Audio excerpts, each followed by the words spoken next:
All right, ladies and gentlemen, happy Sunday, September 29th, 2024. Welcome to the Friend or Foe Day 2 Open Qualifiers for the 2v2 Brawl segment. I am your host, NorthernxRush, and it is a good day for some competitive 2v2 Brawl for Honor action. Thank you all for coming out. Good morning, good afternoon, good evening, whatever time it is where you're at. Welcome to the stream, everybody. Welcome, welcome, welcome. And today, we are joined with the illustrious Jones Crab, and I have memes both on commentary today. If they're there, there they are. Hello. Hello, hello. How you guys doing, boys? We're glad to be here. All right, well, we got some competitive For Honor action starting soon. The bracket has begun, and we are just waiting for everybody to get their games figured out and find their opponents. Let's see what the Battle 5 page looks like today. How many teams do we have signed up? We have filled it out entirely. All of these It's qualifiers. like a 189 or something, right? Yeah, all of these are going to be way overbooked, completely filled. So if you're wanting to play in these, I'm not even sure if you can fully reserve a. Let me check.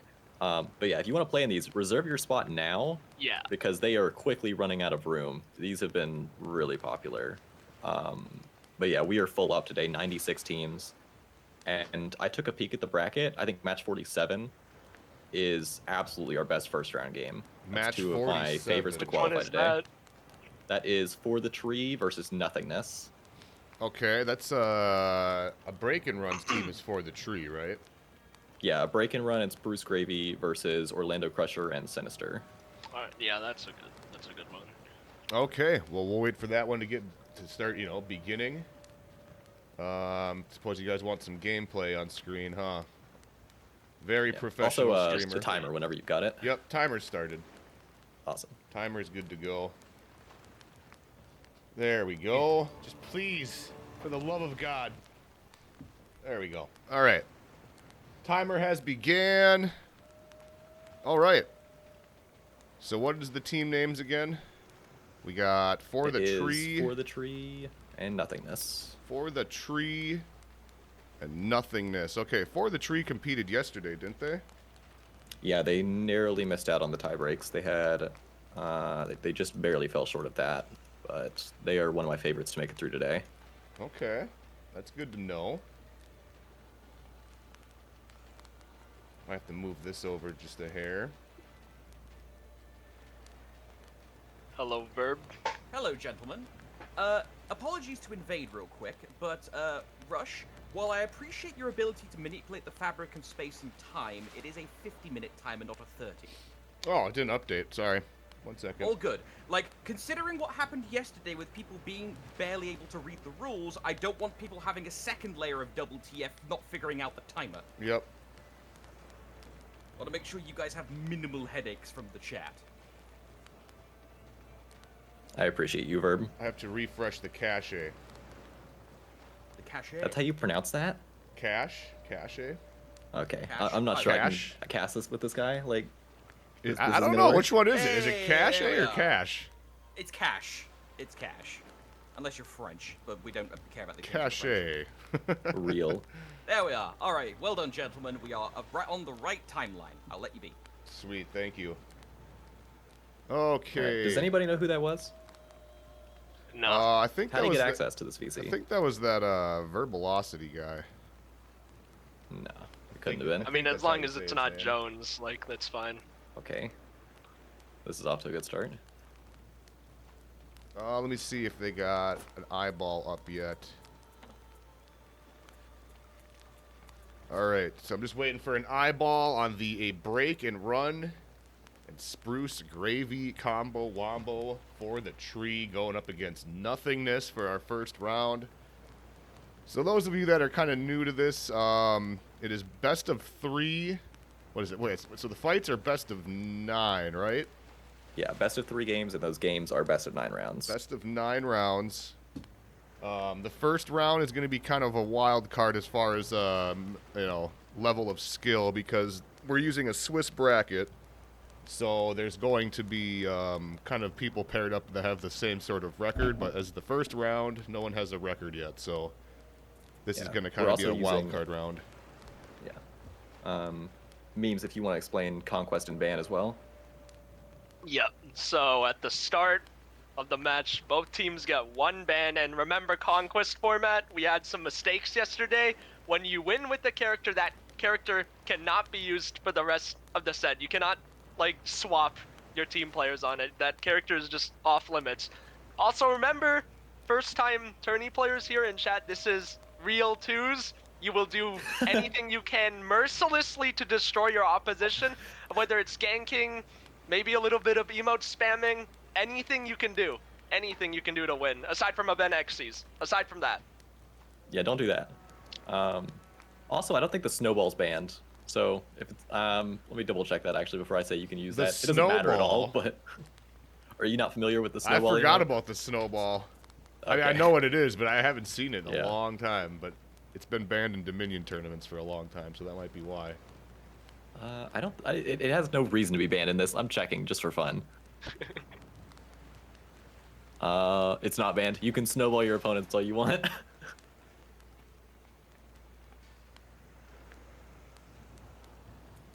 Interesting. Well, if we see it, we see it. Okay. Can finally see the chat now. How we doing, chat room? Happy Saturday. Sunday. Happy Sunday. I was up entirely too late last night playing Space Marine. I saw. It was a very early morning for me, but we're here.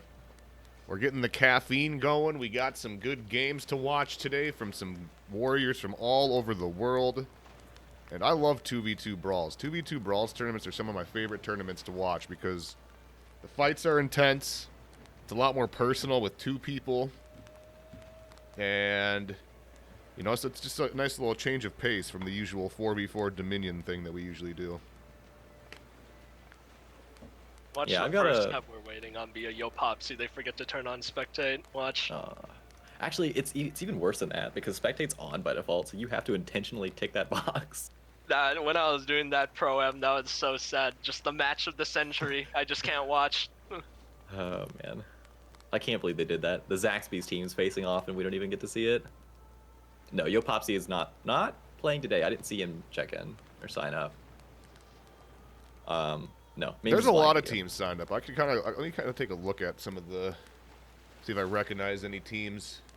Because, yeah, there's 177 teams signed up. Wow. Well, this is number 3. This is the wrong one. So many different dates. This one has even more. I think we're over 200 in this one.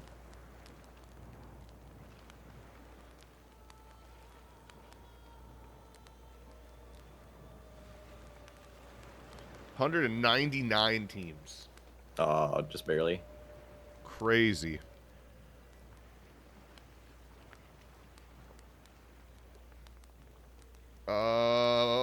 Okay. I'm still looking at some of these teams. Still SMP. Never mind. Heavy. Yeah, there's a lot of teams in here, man. And you know how For Honor gamers are with their names, changing them every so often. So these could be anybody for all I know. I would never change names. That's so unethical.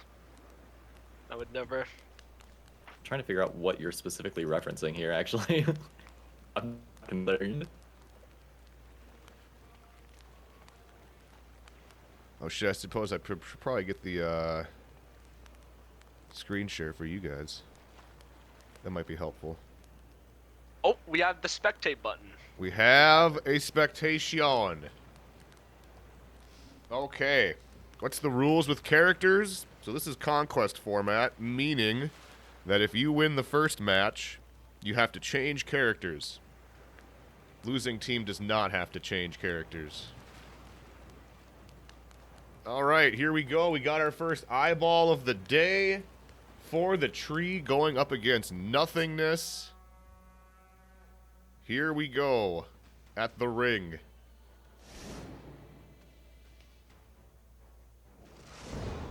The Looks like we got Orlando Crusher on the Griffin, Sinister on the Aphira. We got an Hitokiri Griffin combo. Okay, double Griffins. Double Griffins.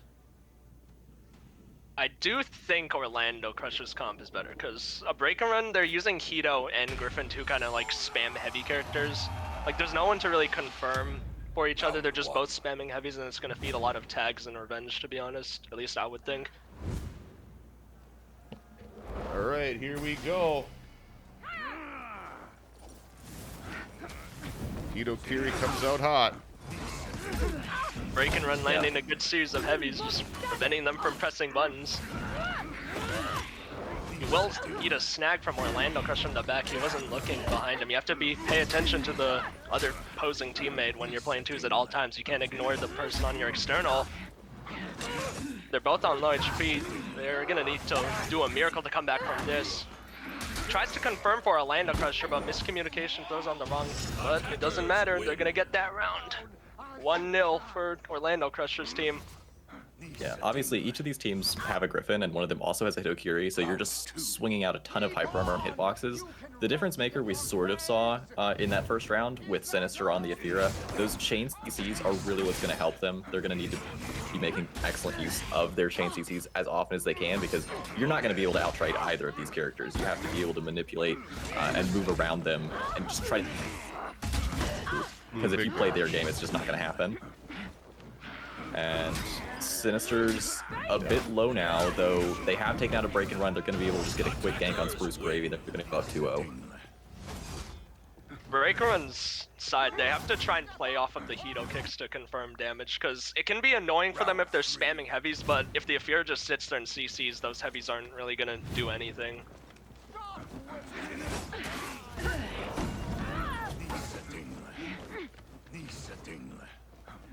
Break and run playing defense. He's trying to find an opportunity to press something. He realized he has to play a bit slower, but he is going to take a bad trade.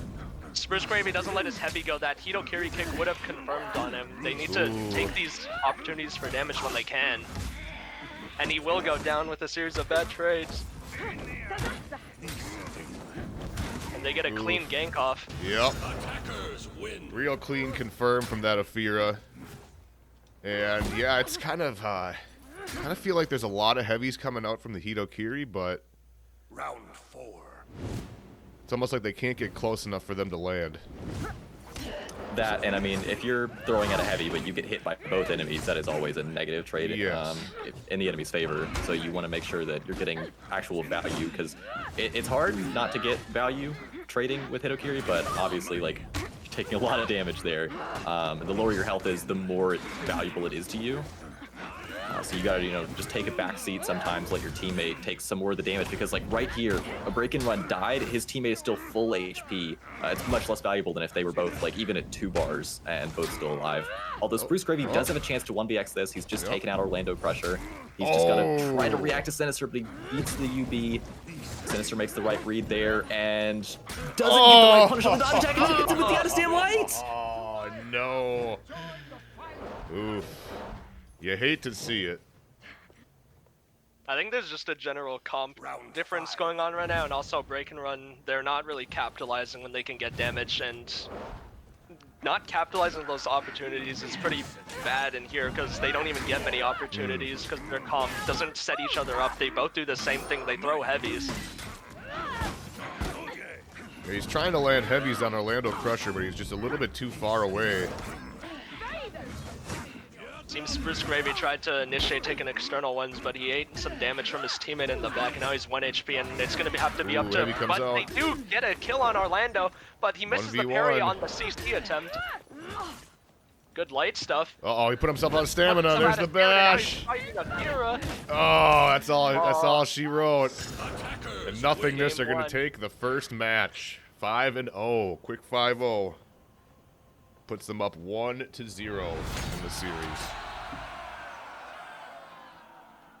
So yeah, Orlando Crusher and Sinister are gonna have to change heroes. They're not gonna be able to have the Aphira undodgeable mix-up anymore. We'll see what they come up with for their next lineup here. I've just checked the bans. What are the bans? VG and Pirate. Pirate and Varangian Guard are both banned. Okay, that makes sense why we didn't see either of them. So what do you figure that that Orlando Crushers team is headed to here, Memes, as far as character comps? We could definitely see a Roach. There's a lot we could see. We could see Zon, we could see Shao, we could see Oro, JJ. There's a lot of comps you can go nowadays. We could see an Ocelotl, maybe even a Highlander if they feel like hopping on that Highlander Ocelotl train. I hope we see with that comp today. I hope we see that. Do you want to explain? I know you've already explained it to me another time, but do you want to explain like the theory behind that comp, because it just sounds so funny? Yeah, so one of the top comps in 2v2s right now is Highlander Ocelotl. It sounds kind of meh at first, but you have Highlander who's the best side heavy spam in the game, and Ocelotl who just spams chain bashes infinitely, and it just kind of all works. It's a wonder to watch. Antonio and Living, top 2v2 players, use it all the time, and it is... I can tell you, I've fought it. It's not very fun to go up against. Yeah, it's two characters who, on their own, necessarily aren't like the greatest in twos. I mean, Highlander certainly got his place, but Ocelotl's not like one of the top 4 you'll typically consider. But together, they just have like incredible synergy, just being able to confirm for the Highlander side heavies. It sort of like unlocks a composition you can sort of do with other characters who do similar things, but it seems to be the best variation of those archetypes. Looks like they're going JJ and Shaolin this time. Okay. Interesting. It's going to be very annoying for this Shaolin to play into these two characters. Both Griffin and Hitokiri just have infinite armors that's just going to snag him. And just like that, Sinister's already half of his HP at the start of the round.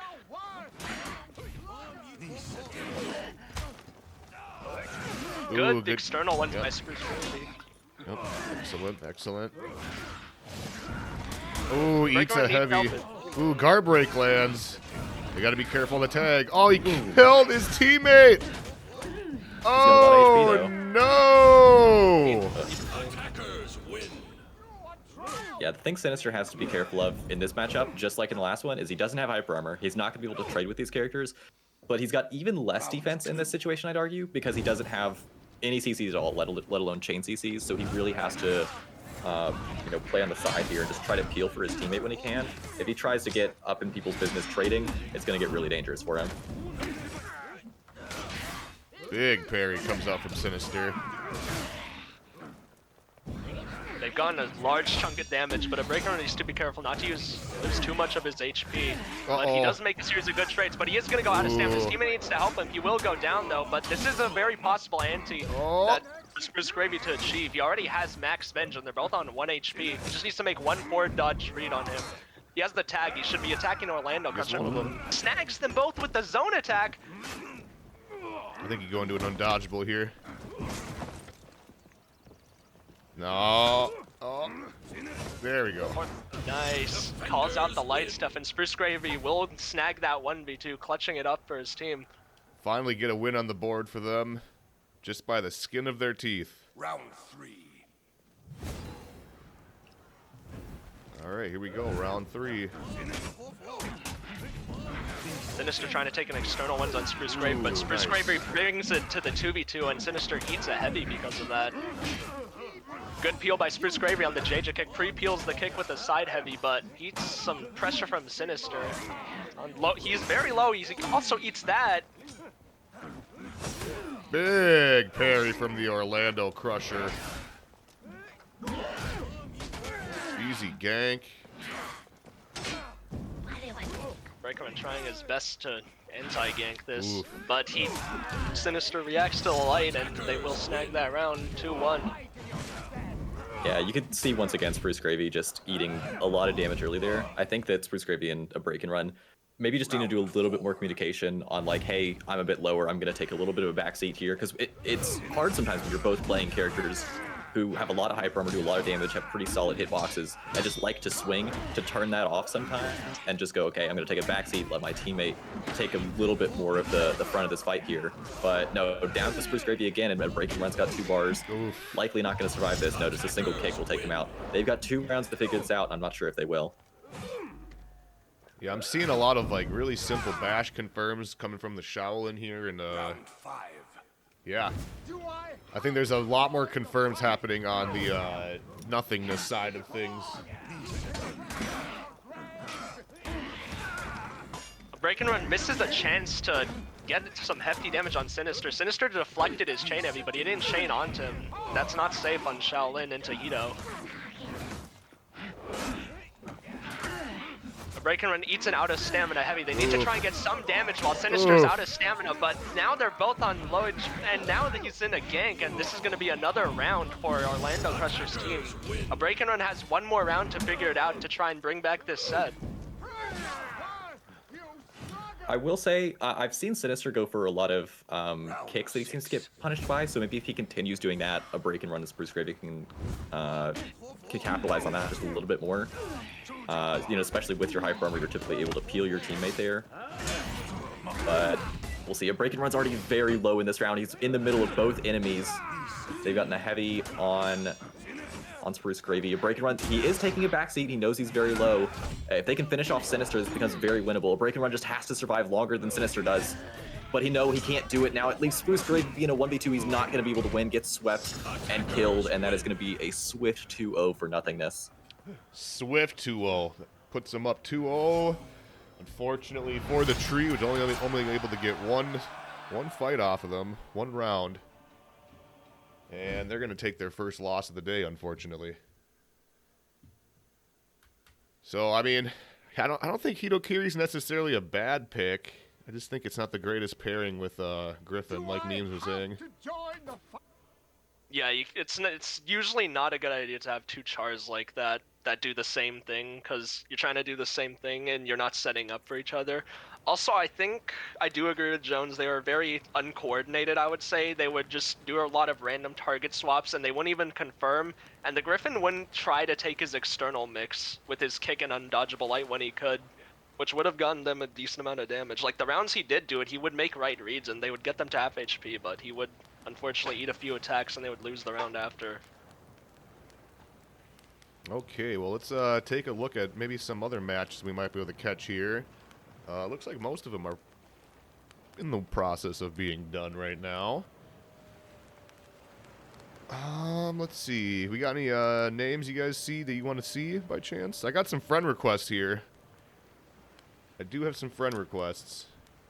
I think we had some requests in the chat earlier. I'm not sure if you have them added, but Let's see. Let's see if I can scroll up. Yeah, as a reminder, if you guys want us to spectate your games, send a friend request to Sabertooth with 2 zeros instead of O's. And I will spectate if we get the opportunity.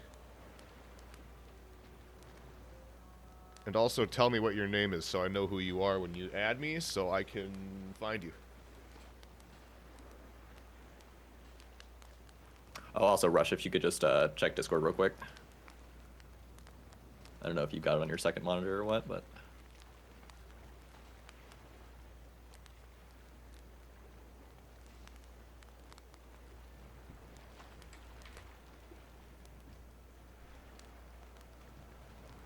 Okay, let's see. There's a friend request.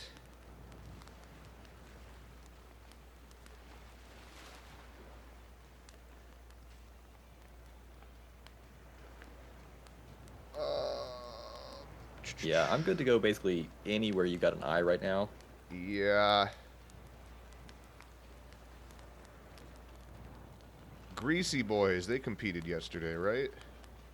Yes. Yes, for sure. Don't have any. They did not make it to the tiebreaker, but they, I believe, played the whole tournament. They at least went rather far. Yeah, just a reminder, this is a Swiss bracket tournament, so no one's ever eliminated. So you will play the full 7 rounds, unless you're a little weenie and you want to back out. Just like Jones. What the hell? I guess I did back out. I signed up for today. Yep. I was gonna say, Maybe I I saw am Rat biggest winnie Gang of them on all. there. Bend your teammate. Yep. H2O Cowardice. Power. That's a name I recognize. Okay, let me see if I got an eyeball on that one. I do have a friend request from that person.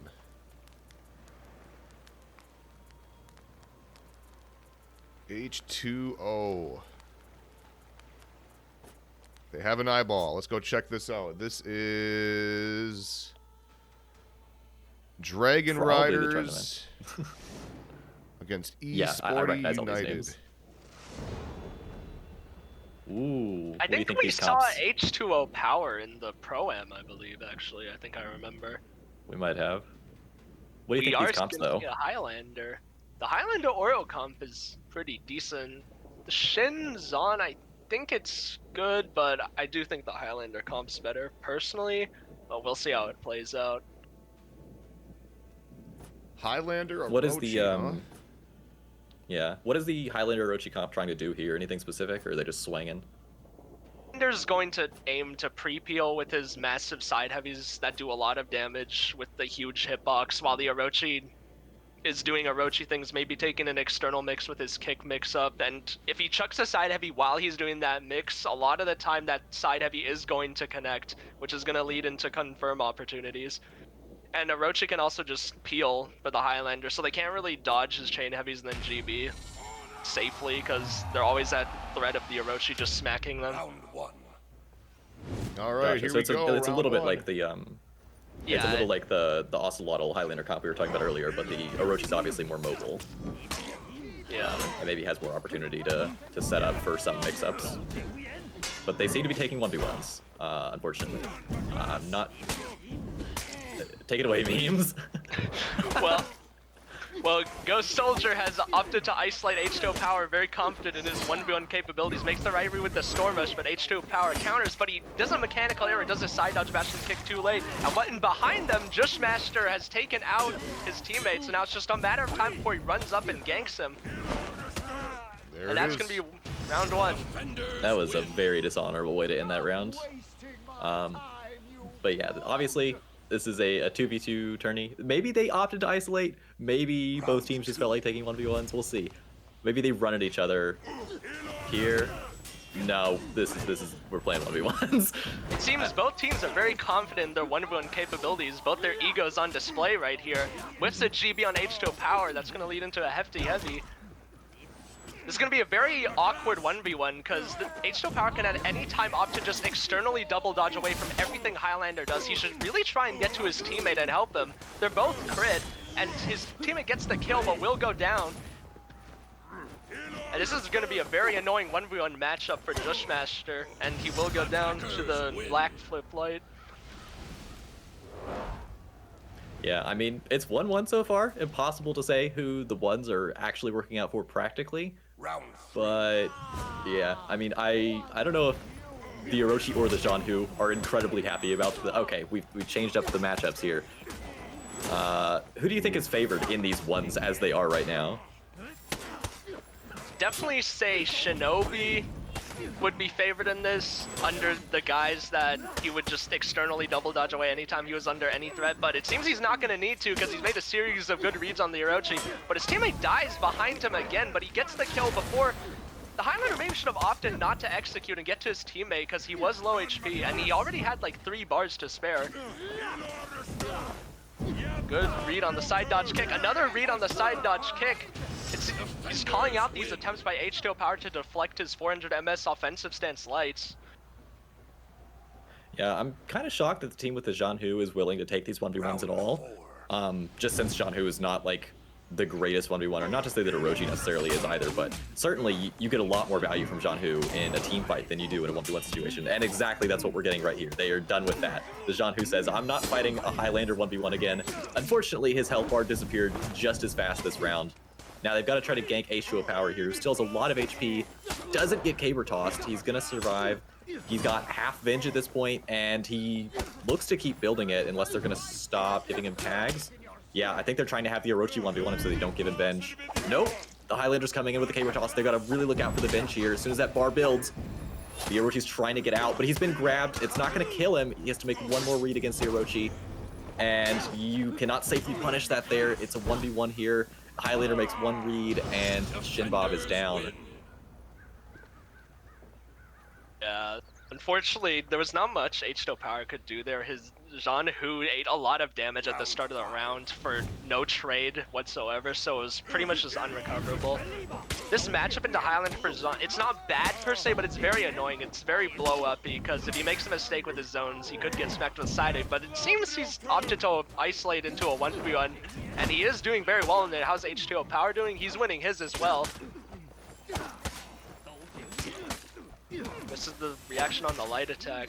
He needs to just opt to side dodge kick these bashes when he dodges them. He could be getting into a free external mix, but he gets the deflect and will kill him. And he's gonna come in and gank, and they should win this round. Attackers win. Yeah, I think that's the first time we've seen the Jean Hu win his 1v1, which is probably how that goes. You know, you just don't have a ton of offense in a 1v1 situation as Jean Hu, but he took that round. And will they split up again, or nope? We're going to real twos here. And now, as you mentioned a minute ago, memes, the Jean Hu's job here is basically just to sit and peel, not lose his own health bar. The Orochi's out of stam, and unfortunately, the Jean Hu has lost most of his health bars at this point. And there goes the rest of it. This is sort of 1v2able, especially if they're going to give him Venge, but he has none to speak of right now. He kills the Orochi, though. It gets far more winnable. He's got much more HP than the both of them combined. Half Venge right now.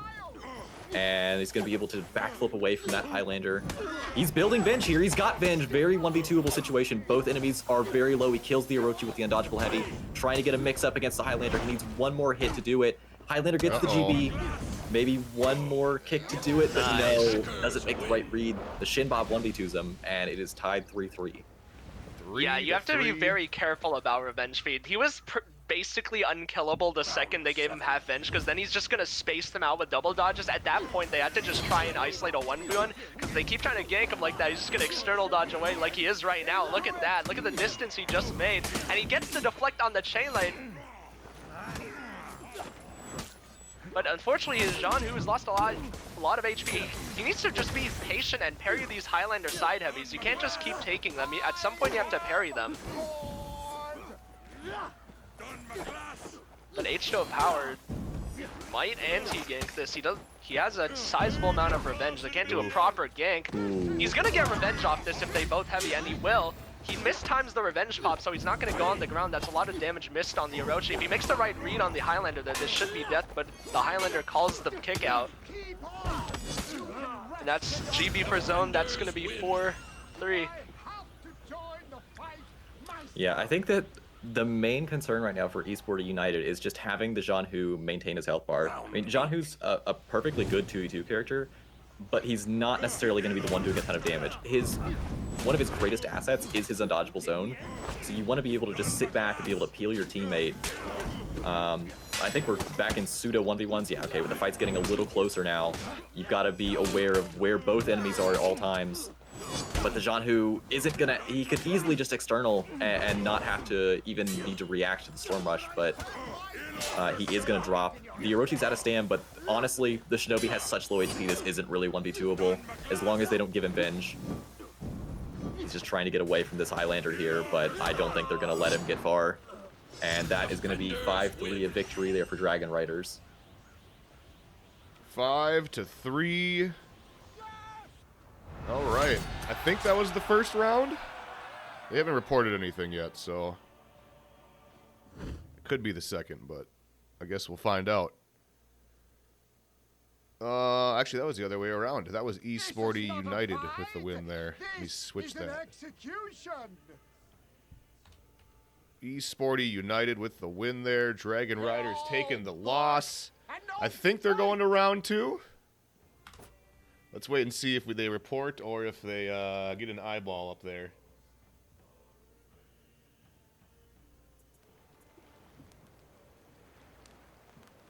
Also, I see the scoreboard looks a little funny right now. I'll try and correct that, but otherwise, you can just use it for reference. They have another eyeball, so let's see. Looks like they're going to round 2. So Esporty United is going to have to... Wait. This the same opponents? Yeah. Okay. Yeah. Oh, it seems they've opted for the Warlord pick. What do you think of Warlord and 2's memes? Warlord, interesting. I mean, he's all right. They buffed his you know that Board and Blade move, the undodgeable out of his full guard. They repeatedly buffed that, and it's actually a really good move. He's an all right character, and his undodgeable zone is gonna be really useful into this matchup. Both these slippery characters, Orochi and Shinobi. The Afira is should just try and take an external ones against the Orochi if he can, but we'll see how it all plays out. They're on Afira, so this is the character to 1v1 if they're gonna do that.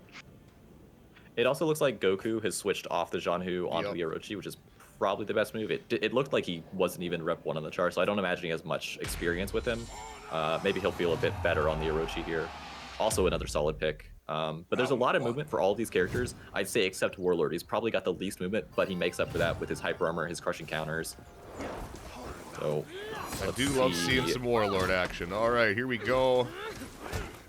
Match number 2. I don't know if we're gonna see it, but if they try to do it, we could. God. What had just happened? The Orochi's health bar did a bit of a magic trick there. It was there 1 second, gone the next, and now the Shinobi's in a familiar situation trying to 1v2 here. And honestly, the number of times that he's received Venge, I would put it past him to get it again. But he's fighting against so much health, it's going to be really hard to actually win this. Yeah, going to try to kick there. There's the Board and Blade you mentioned. It's undodgeable. It's got a really nice hitbox. And yeah, that's 1-0 in this round to Esported United. I think the Orochi is going to really have to play a lot more defensively. We could see that round there. He was just blown up by multiple Warlord side heavies. I think as long as he just like sits behind the Orochi a little bit, or sits behind the Shinobi a little bit rather, and just tries to peel, conserve his own health bar, they've got a much better shot at winning these rounds. But as it is right now, just trying to get extremely aggressive. We saw him even go for a Riptide strike there.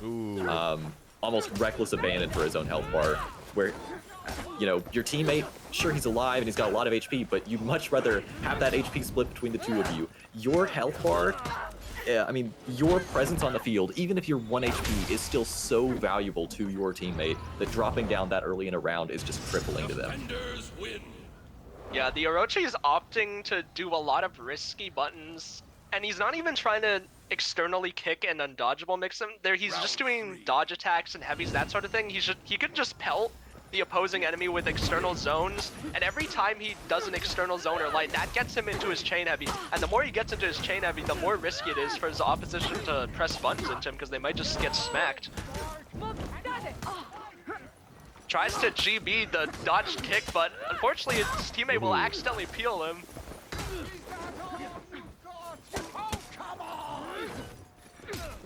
H2O Power doing his best to anti-gank this as he has before.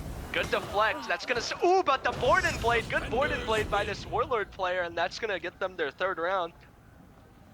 Yeah, you called it out, and it's not exactly the situation I expected it would be useful in, but that's twice now that the Board and Blade Round 4. has been the difference maker in whether they get anti-ganked or not.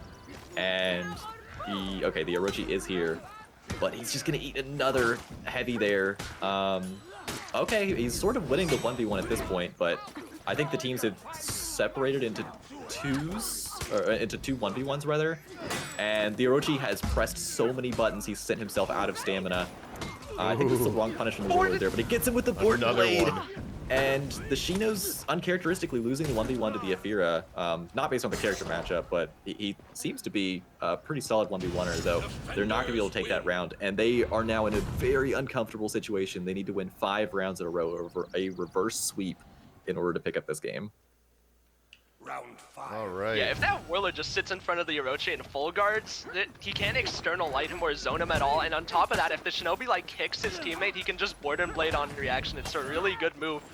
That's not how the matchup's playing out, but it's just something to keep in mind. But it seems they've opted to isolate again, and the Orochi's already dead, and that's gonna be game unless H2O Power pulls out a miracle.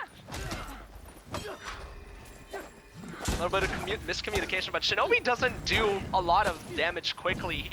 Unless they do an out of stamina punish on one of them, he's not gonna kill them in time, and his revenge wears off, and that's game. Defenders win. Quick 5 and out, and Esported United is going to get their 2nd win back-to-back. Uncontested. 1-0 for round 1. And it's pretty cool to see some Warlord action in 2v2s. I wasn't expecting that today. pleasantly surprised. Yeah, I mean, he's still got the CC, the zone, the headbutt a little bit, but I mean, the zone and CC are both really nice, and the board and blade, as we saw a lot in that game. So he's probably not among the best, but he's still got a lot of tools. Okay. So that's that one. Let's see. I got some friend requests and some requests here in the chat. Accept the friend request. Okay, I need to know your name. I have a lot of friend requests here. Let's see what else we got going on here in the bracket. Looks like Dragon Riders actually did win the first round, so Esporty United came back and got the win from behind, so they got 2 back-to-back wins.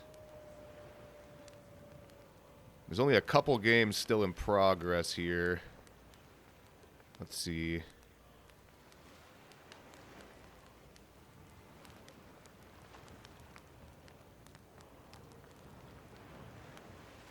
There's a few games that are currently going on. I don't have friend requests from these ones.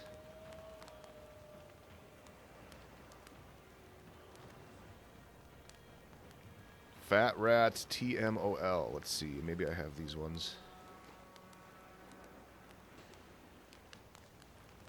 Possibly. Just a reminder, if you guys want your games to be spectated, send a friend request to Sabretooth with 2 zeros instead of O's.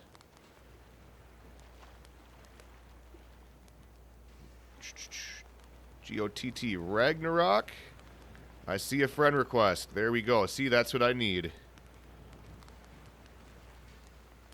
GOTT Ragnarok. Let's see if I can find them on here. There they are. There's a spectation. All right, what team is this? GOTT Ragnarok. What are the team names for this one?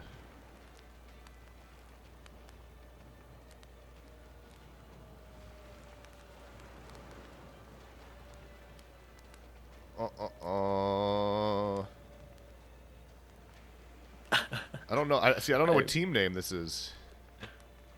I don't know what you're dealing with over there, but just so you're aware, Sweating Katama has requested that you do play Sohei. Even we're not even on your own channel. Listen, I'm not playing no Sohei today, all right? I won't be playing Okay. Sohei tomorrow either, or the next day. Well, next time you're on, you're going to be playing Sohei again, and with no HUD. Fantastic.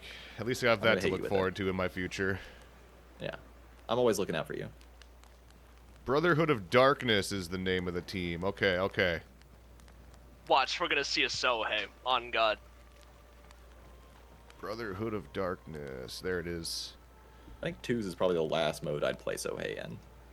I think any mode is the last mode I'd play Sohei in, I think. I mean, but like, I've heard rumors that he's not bad in 1s. I don't know how He's like accurate alright those in are. 1s if you had good matchups, but there's a lot of things you could do. The only one I would say he's actually kind of, it's like the charged match characters like Warrior Yeah, or Warmonger. Warden, Any read you yeah. make is just half his stacks. hmm So yeah, I mean, he's got some okay matchups, but he's probably, I'd imagine, slated to be buffed up at some point. All right, just Oh boy, waiting that for an character's eyeball. So cool. Yeah, I mean, I'd rather be on the Sohei end of the Sohei versus Warden or Warmark matchup for sure. Zeker and Bread Toasty. Okay, we'll try and get to that one at some point here. But this one is Brotherhood of Darkness against Wild Weenux. Let's see what they're doing here. There's about We're- less than 10 minutes Kyoshin. left. Kyoshin. Making Tote Mine happy. Some more Warlord. Warlord and Prior. Okay. Okay, a lot of All-Guard characters. And a Warden. All right.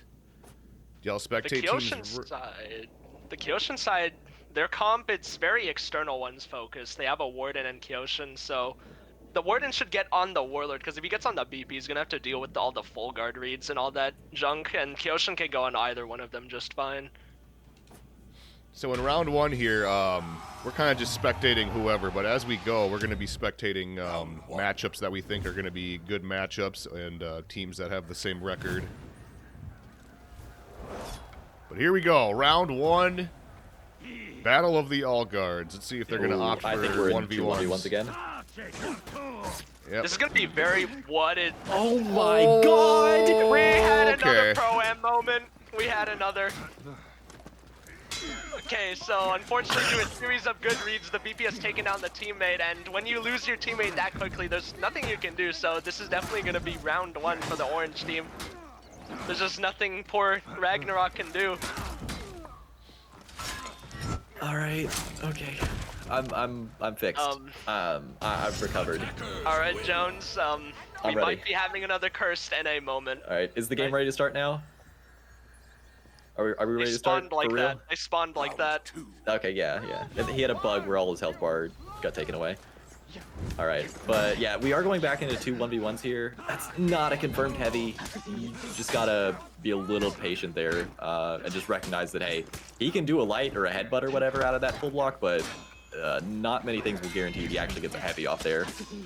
And this is seemingly a very close 1v1 right now. The Kyo exits his full guard just as soon as the Warlord throws something. He does block that Warden Blade, and he's going to hold the full guard for both enemies. It looks like we might be converging closer. It's because the other enemy died, but the Kyoshin is not going to be able to hold his ground there. This is a 2-0 start for the full block gang. Sorry, I keep getting the teams wrong. Switching back. There we go. Wild Weenucks in the orange. Wild Weenucks in the orange, 2-0.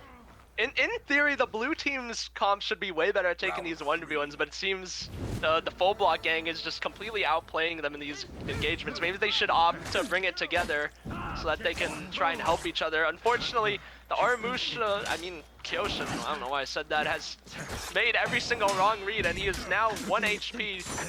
First damage on the board on the BP. And he goes down, and now his Warden is going to get ganked again. Though they might give him revenge, judging by the gank they're going for now. Unfortunately, he gets mollied by the top heavy, eats damage he shouldn't have. Again, he's just getting chipped down by a lot of attacks he shouldn't be eating. But if he makes some good reads on the... He should have thrown him. He could have killed the Warlord by now. Makes a mistake. Tries to roll catch with a new... But the Warlord misses the parry on the forward dodge heavy. Now the Warden is in a... Never mind, he fails to react on the chain line. Maybe trying to dodge the chain bash. Yeah, I mean, though you generally like taking 1v1s as Warden, not in 2s. I mean, especially given how these 1v1s seem to be going for them overall, I think you absolutely want to bring this closer into a 2v2 so you can actually peel for each other. And the Kyoshin's unfortunately lost his health bar. He forgot where he put it. It's like he needs to probably air tag his keys or something. They're lost in his house somewhere, like his health bar. And what the hell have I seen with my eyes? Okay. Oh. Nah. Bash heavy. Unfortunately, the Kyoshin tried to deflect the BP's undodgeable. All right, well. All right. I see. All right, 1v2'd him. Okay. Pro show. Good 1v2. Interesting. Okay. Interesting is one of the words I would use to describe that round. This is a But very yeah. interesting Yeah. set of 2v2. At the very least, we do seem to be bringing these fights closer together. Now I've cursed it. We're back in 1v1s, and oh my god, Oh, no, not I also again. called him Aramusha. The Kyoshin's dead already, and the Warden's just trying to stall here. But I mean, maybe they give him bench, but BP is literally full health. He's rolled himself out of stamina though. Nah, my go wins this watch. Here's the Why start you of that throw? comeback. Okay, he doesn't throw him, unfortunately. You gotta throw when you have revenge. It leads to a lot of damage. Catches the dodge attack with the side light. Good block on the light confirmed, but he will eat the dodge attack. Maybe parry too late. And that's gonna be round 4 for the full block gang. All right. Round 6. Yeah, we'll see if they... No, I think we're splitting back into 2 1v1s again. They're going to keep trying this, even though it doesn't seem to be working at all. The Kyoshin's getting basically light spammed, but the Warden's returning the favor, also getting light spammed a little bit. And there's some of that hyper armor trading. This is gonna be a dump for full block gang unless Blue pulls a miracle.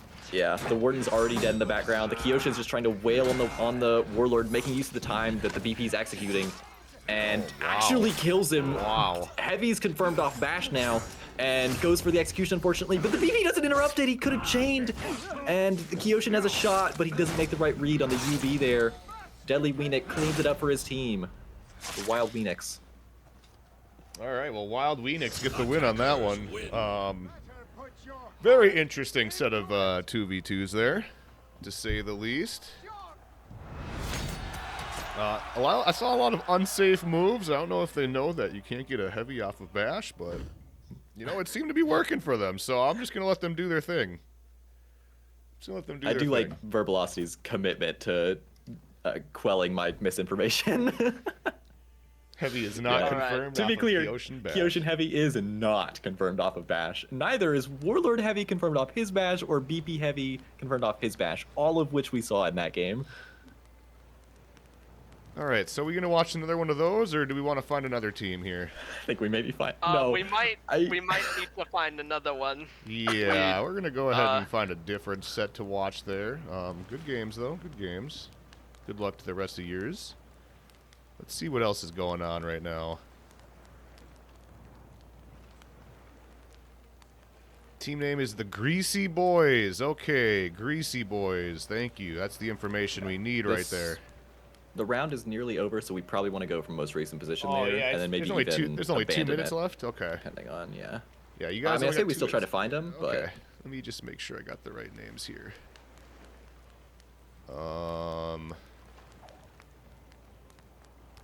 Greasy Boys already did theirs.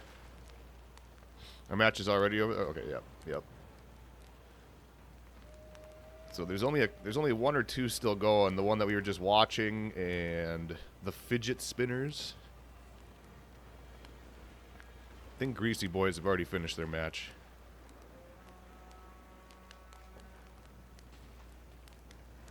See who's on the Fidget Spinners.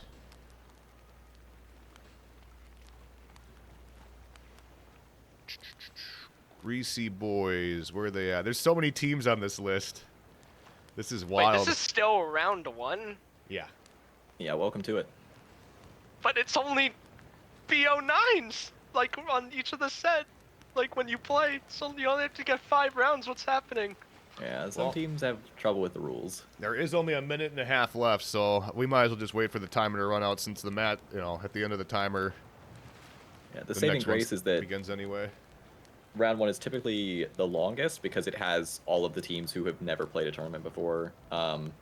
Which there's nothing wrong with that, obviously, join in tournaments, but the problem is teams who don't read the rules. That can cause a lot of delays, but this is always the longest one. It only gets faster from here, typically. Unless I've just jinxed it. Smile.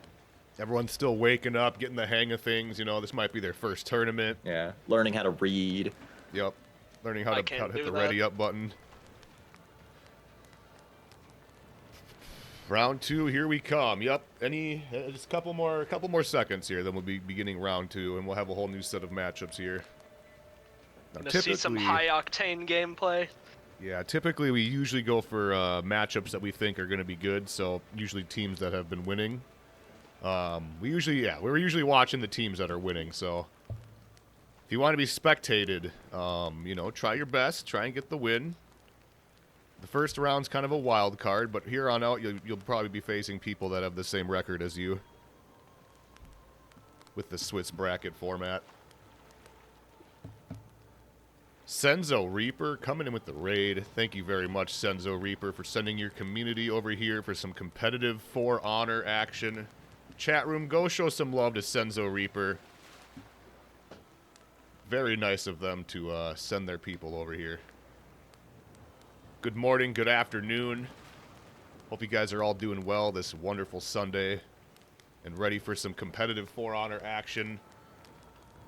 We're just about to begin round number 2 here. In just a jiff.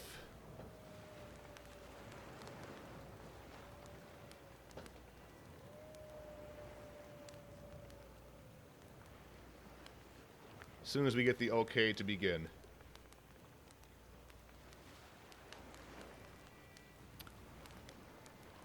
Can we get a shut I up to memes, imagine- please? All right, Ewup's team might be taken out. They might have did something interesting. Jonas can read in the chat. I'm not gonna say what it dear is. God.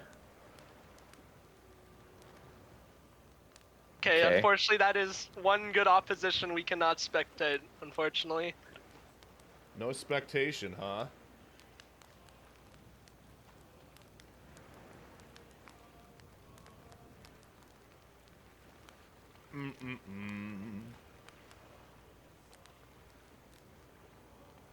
Let's see. Has round 2 began yet? Not yet. Yeah, I suppose there's probably still some matches they're trying to figure out who's gonna Tinu. take the Hello. loss.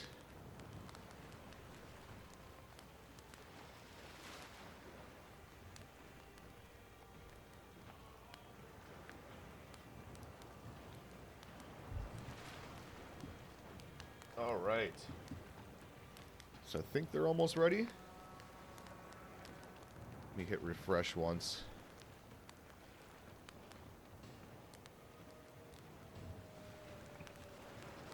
Had 199 teams signed up today, man. Obviously not everybody had a chance to get in, but that's still a lot of teams. And a reminder, we are doing this again next weekend, so if you want to compete, I highly suggest you sign up now because spots fill up fast.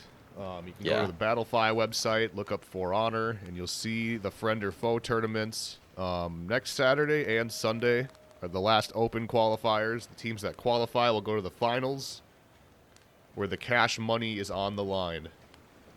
Yeah, we do cut this off at 96 teams, otherwise it'd be a 73-hour tournament. But there is a chance that even since those qualifiers are past 96 teams, a lot of those teams are not going to check in. I think today and yesterday we got up to the first 150, 160 plus teams in. So definitely still a chance if you sign up that you might be able to get in, especially in the fourth qualifier. There's only 140 teams in that one right now. That is next Sunday, a week from today. Registered for all 4 open qualifiers 3 weeks ago. There you go. That's the way to do it, you know? Just get on it ahead of Planned time. ahead. You know, even if you don't make it, you don't got to check in. But if you get signed up, you kind of reserve your spot, so you're there already. And then after this series of 2v2s, I believe next season they'll be getting the 1v1s. Maybe not next season, but in the future there will be a 1v1 tournament for this. The friend or foe tournament. We just wrapped up the 4v4 Dominion one last season. This season we're doing the 2v2s, and then the next one will be the 1v1s. So lots of competitive tournament stuff coming in the future here. And make sure to follow the channel if you're not already, so that you never miss one of the broadcasts here.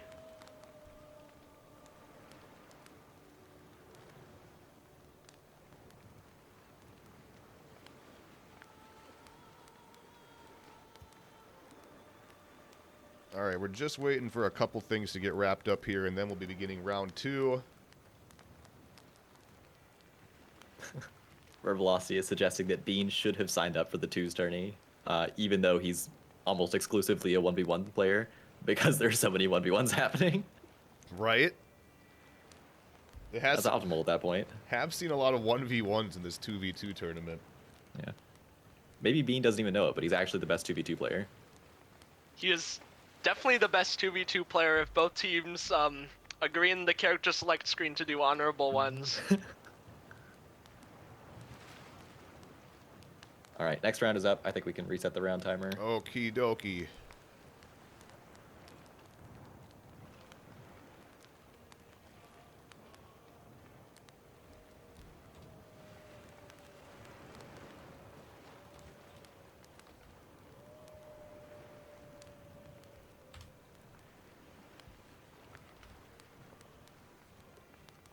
All right, round timer is being reset. Who? I'm sorry, I'm looking through the team names here. Who named their team Wiener Beaters? That's an awesome name. There's a lot of interesting name choices. Very A lot of interesting players are name. so creative. All right, round 2. Let's see. We had some requests for Greasy Boys. Where are they at? Let's see what the record is. Greasy Boys against Doug God.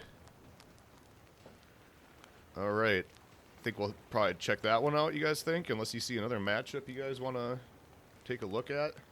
No, my top picks for qualifying today aren't playing against each other, so go Okay. crazy. And of course, the Go only thing that wild. matters is what I think. That is true. That's what 21 years of my life has taught me. I'm the most important person in every room. Okay, this is going to be Greasy Boys against Doug God. I don't think we've seen Doug God yet.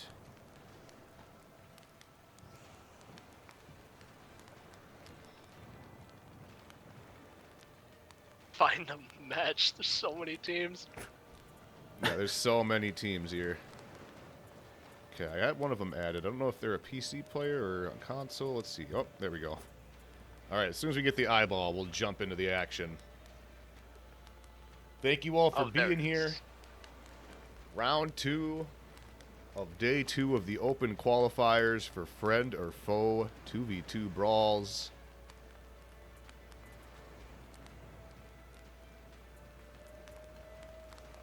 See if we can pre-plan any other matchups here we might want to see. Hopefully it's a 2v2. I was watching the tournament yesterday, and I believe the Greasy Boys, I don't think they made it to the end, to the tiebreaker round, but I think they were doing pretty good. And I think they were doing 2v2 brawls, like, you know, as intended. Miami Metro, is that a team name or is that a player name?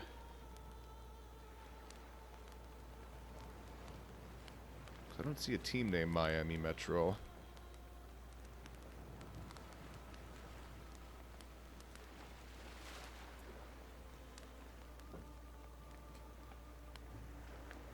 I have to resist the urge to not call this player Just Ice. Like, I keep reading it as that.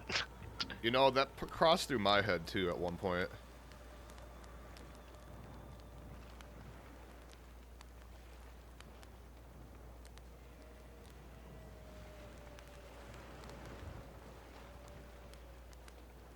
Let's see. Just scrolling Alright, through Jones, here. what are you hoping to see? What characters, what wild picks are you hoping to see, Jones? I want to see a gladiator and a conch on one team, and then I want to see the ocelotl Highlander comp on the other team. Yeah, anybody in chat, if you want to go that comp, feel free to. We would love to watch it. We would love to.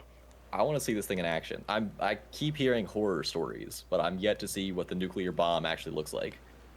We'll see it enclosed, unless they Probably. decide to target ban Highlander like Immortal did in that recent Community 2's tourney. Yeah, which is a really interesting thing to have to target ban, because like, aside from ocelotl, where does Highlander sit in twos? You think? Like, is he a character you think typically he's- pick in a best of 3? I think he's like low A. Low if you're A, not okay. doing that combination, it's like So, like, low A. He's sort like of good, similar but to where ocelotl is. Then they just think he's, both like- boost each other together. yeah, they just both boost each other. It's kind of like Hito. Like Hito's really good, but it has to be with the right character, like Pirate.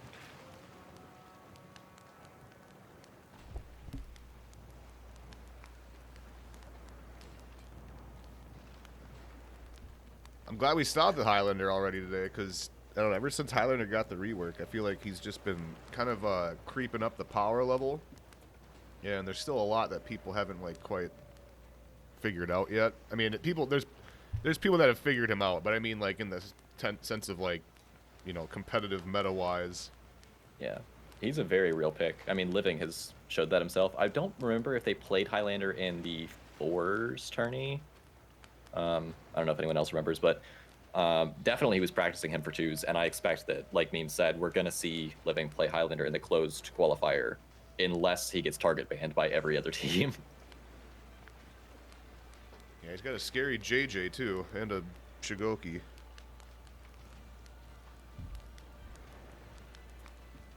All right. Miles and Peter are starting right now. That is fine. Definitely do your games. Don't wait for us to spectate. We're not going to be able to spectate everybody, of course. There's 96 players in this. Yep, that's who we're waiting. That's who we're waiting for. Justice. I got you pulled up right here. Just waiting for you guys to start.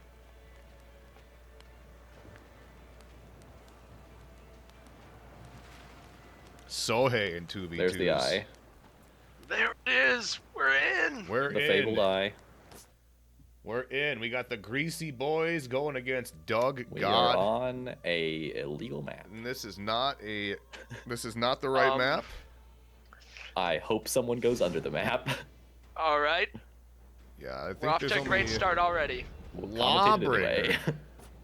Okay, we're gonna be seeing a Varangian Varangian guard. Okay.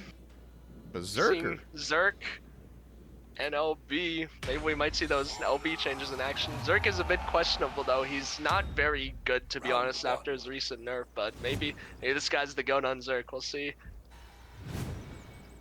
Since Lawbringer's buff in this patch, how do you think he fares in twos? Because I've seen a lot of teams try to make him work, and it doesn't seem too bad to me. But I know mean, it was- you're playing at a much higher level. I know it was good for once, but I still don't really know about him to be honest. Maybe third comp pick, maybe, but we'll see how the meta develops. He just got changed.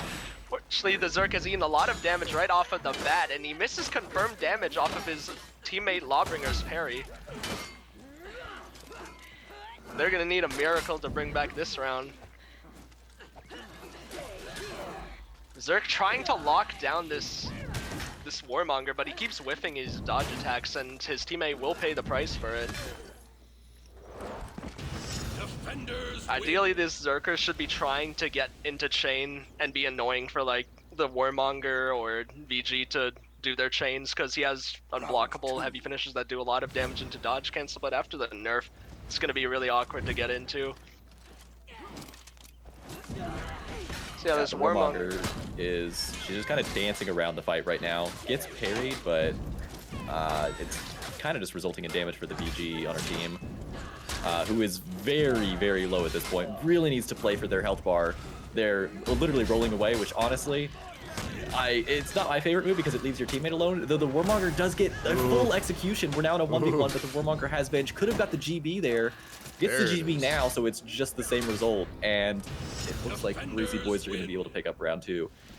Yeah, you just got to make sure that you're guarding your own health bar there, especially when you're getting blown up like that between two enemies. And just the same, it's your teammate's role to try to peel you if you're getting your health bar blown up. You just got to make sure you watch your positioning and your defense. Warmonger tries to use a rambunctious sprint attack, but he's eating a lot of damage, but his Vara is trying to cushion the trade. He's attacking that OB, so the trade's even. And unfortunately, in that process, the Zerk was attacking him, so now they're both on 1 HP, and the LB and his teammate will snag that kill, and that will be around for them. Breeze wants to see the scoreboard, like we're playing Dominion or something. I don't see perks, if that's what you're wondering. Oh, that's I right. don't What he's see asking. perks. That is a good point. Oh man. I mean, I guess the other good news is we don't see Renown in here, which I've seen before. But anyways, the Zerk has just been blown to Kingdom Come. Health bar actually revoked, and it looks like we have an honorable 1v1 at this point. Justice is on the floor. Oh, no. Never mind, he goes for the riposte early so he doesn't fall. And he's gonna be able to use the new Bash Light mix. Able to bash off of landing a light. Very dishonorable. But it's not quite gonna be able to help him enough because the Varangian is coming over here. He's fine with his teammate 1v1ing until his teammate starts to lose. He wants to kill his teammate himself like he just did. That's funny. Very dishonorable finish. Round 5. We had perks like 3 times yesterday, Freeze. Really? Yes. Oh my.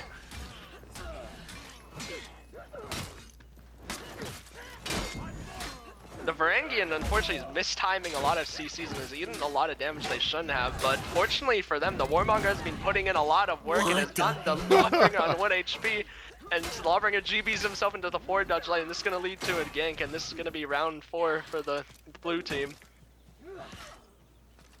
Okay. Defenders win.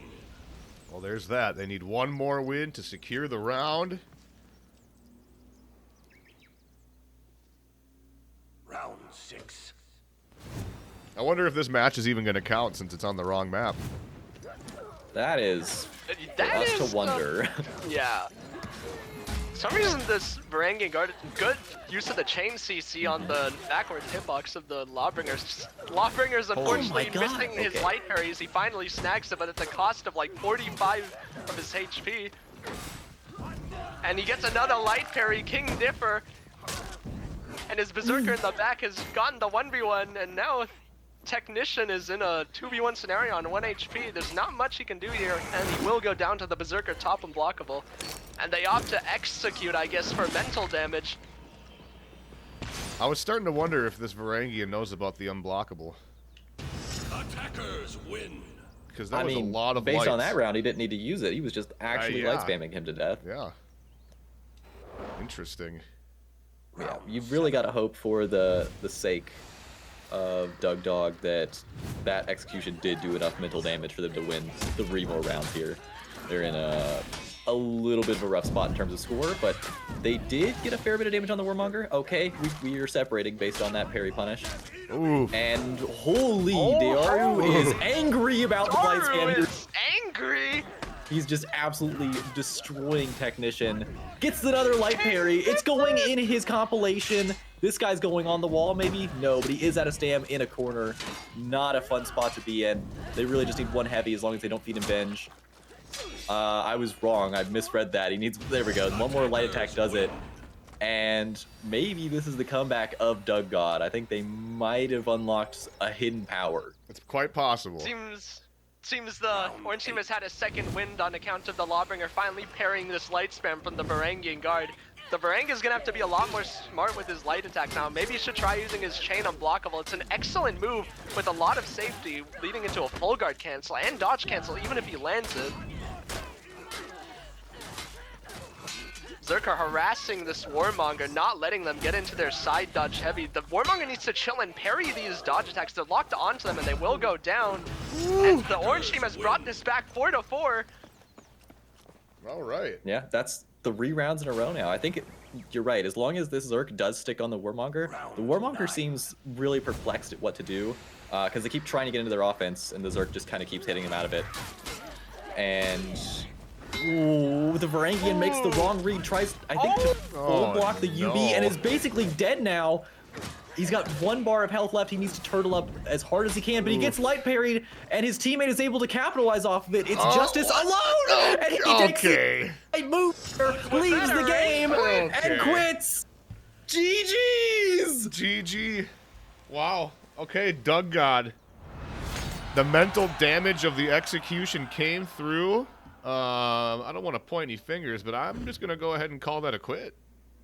I'm just shooting my shot here. I'm not trying to say it wasn't, but that looked Not like to a speculate here, but that looked interesting. that looked like a little bit of a, I don't know. It might have been a DC. I don't know. Could have been. I was watching. I choose to believe because it's funnier that he rage quit. That's just funnier to me. That might be unfair to him, but I do think it's funny. I'm gonna let the TOs take care of that one, bro. Yeah, none of our business. Yeah. I'm not gonna say anymore. But we were watching. But whatever. Yeah, very impressive though from Doug God to bring that back. I think they had 1 round of 4, and then just kind of locked in, figured out everything. They could see through the matrix. Yeah, the Orange team was just catching them with a lot of spam of unsafe moves, and finally at the end, the Orange team just decided to start parrying it, and they won. Yeah, Greasy Boys were just getting like a lot of rounds where they just blew up their opponents, and Doug God figured out how to block. So I don't know who to win. I don't know if we're giving that round to somebody or if that round didn't count because it was the wrong map. But Yeah, good comeback from Doug God if that did give them the win. The really nice thing about officiating 2s versus 4s is it's super easy to reset a 2s game by just having the players kill each other and getting the score back to where it was. That's true. That is true.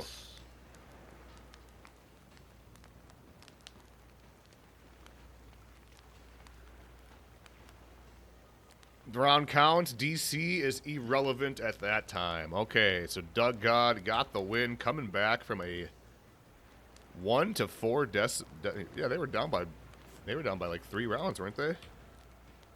Something like that. Yeah, they were down 4-1. All right. 1-0 won for 4 Doug rounds God. in a row. Yeah, let's stick to that. See if the story's the same there. Yeah, just wait for the They eyeball. they keep up that momentum, or if character change messes with them. If you guys are just joining us, this is round 2 of the Friend or Foe Open Qualifier, day 2, 2v2 Brawls tournament. We have a lot of teams signed up today. And we're just in the midst of a heated back and forth between Greasy Boys and Doug God. We're just waiting for the eyeball of spectation. And then we will be beginning the next fight. I'm gonna make a prediction now that I think Greasy Boys is gonna drop the Warmonger. Think so? I do. I think that the Warmonger probably felt a little bit frustrated with their inability to get into their offense there. Okay, okay. Well, let's see. They're not going to be able to use Berserker or Lawbringer? Was that what it was? Yes. Berserker and Lawbringer. Wow. They actually got the win with that comp. Yeah. I mean, Berserker isn't terrible, especially if you get into a 1v1 situation. It's basically like he was never nerfed at all. But yeah, I mean, Berserk's probably not like a top 10 pick in 2s, and maybe LB isn't either, but I mean, there's definitely a lot worse characters you could go with right now. Right. Even then, there's like a huge conglomerate of characters, I'd say like 15 characters, who are very close in power level right now. Yeah. Around like A and B tier. Right. Yeah, most of the cast, I feel like, is pretty close to each other as far as level, but there's always like 1 or 2 characters that kind of creep up ahead of them. Yeah, Right or now it's fall like behind a bit. Yeah, exactly. And right now I think it's like Varangian Guard and Pirate are kind of stepping up above everybody, especially Pirate. And then characters like, I don't know, Yorm and Nusha are kind of underneath everybody. Jones looking caster's chat. All right. Okay.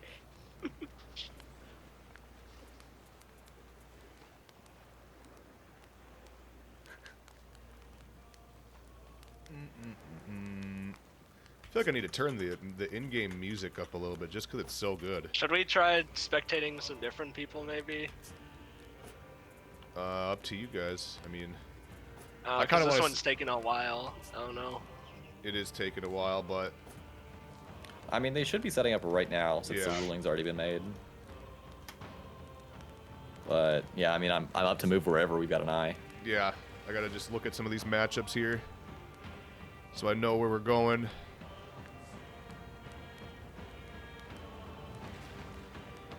We already watched Esporty United. Miles and Peter are going against Wild Weenux. I've had a few people ask if I could spectate that one.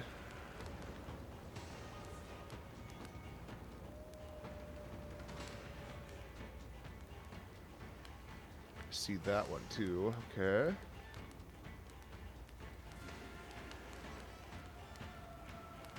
All right, Jones. What have you thought so far about the gameplay? Any tips you would have for viewers new to the competitive scene? I mean, I think like my genuine tip for 2 so far is just stick close to your teammate and don't get your health bar blown up. If people are spamming you and you're not spamming them back, you're gonna at least get venge. Just try to preserve your health bar as much as you can, because a lot of these rounds are being decided based on which one player gets a magic trick done to the green bar above their head first. This eyeball's still taking forever. We're gonna go somewhere else.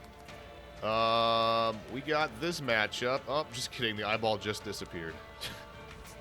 Fantastic.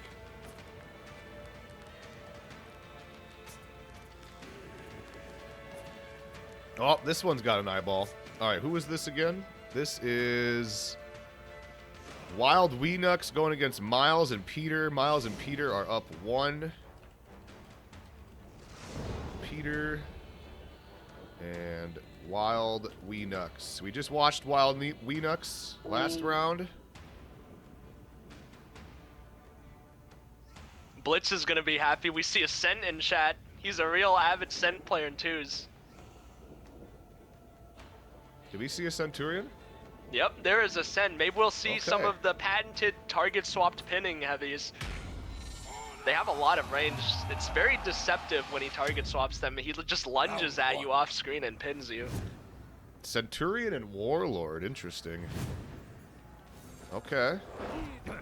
Oh! Oh, Jesus. what a Goes for start. the Eagle's talons, but unfortunately Suckbucks calls it out with the flip. Deadly Weenuk with an assault of light attacks is harassing this black fire.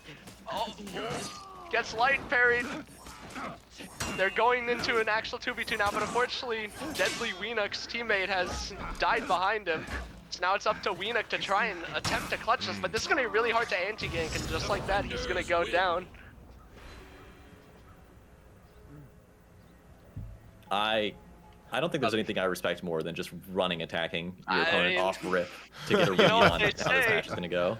What they say, when the king speaks, you listen. When the Look king at him! speaks, Look you at listen. him! He's still going. Oh my god, this guy might be like the greatest player in this lobby, and they are still splitting into 2 different 1v1s. Oh my! Yeah, it's hard to call this anything but light spam. He did get a full charge punch read in. The Kyoshin thought he was gonna let it go, I suppose, or feint it, I mean. But yeah, that 1v1 doesn't look to be going. Well, actually, it is kind of in the Kyoshin's favor at this point, just barely. Never mind, he ate 2 more lights, and that is a tied score there. 1-1. Yeah, Miles and Peter, they need to just chill. They're like eating the Centurion's chain lights repeatedly, trying to dodge the level 1 punch, but that is reactable. You can just do it on orange the second you see it. And just like I said, he calls out the chain light. He's not eating it anymore. He's on it. But now Deadly Weenux to start mixing in the punch, and he gets the level 3 on the BP. He tries to dodge attack to stuff the guard break attempt. Ooh. Good use of external to escape the mix. Flips the dodge attack.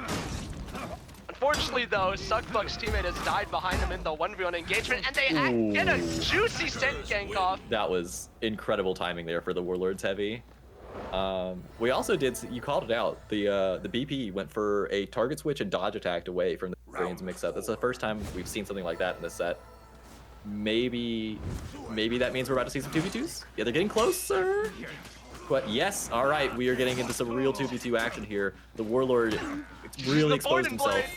Yeah, the Board and Blade really exposed him, and he ate a lot of damage for it. He's trying to make up for it now, and kind of is, but unfortunately, being parried there gets him hit by both enemies, and the Centurion soon follows.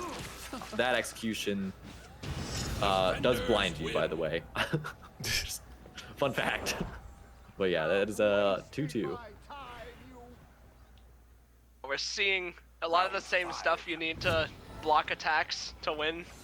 And he opens again with Eagle's Talons. He's just not going to sugarcoat. He's going to keep doing it.